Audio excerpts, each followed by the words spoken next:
5 truths. Number 1. I'm not supposed to be here. I'm blinded.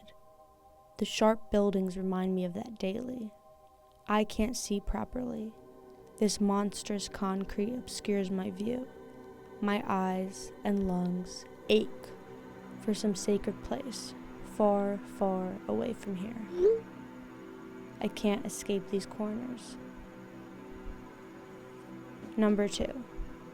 The cycle is collapsing in on itself. Everything blends together. Clocks tick regardless of my protest. I go to school. I go to work. I sleep.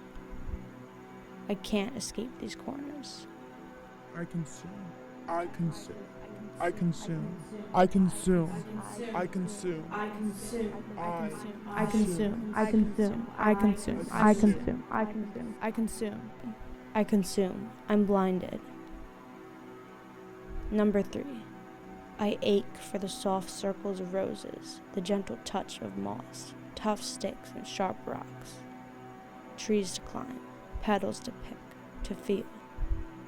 I can't escape these corners. Number 4. Grass should be growing and alive, not concrete.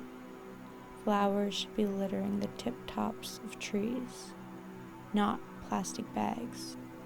I can't escape these corners. Number 5. At least when I'm dead, I will return to Mother Nature. Still, I cannot escape these corners.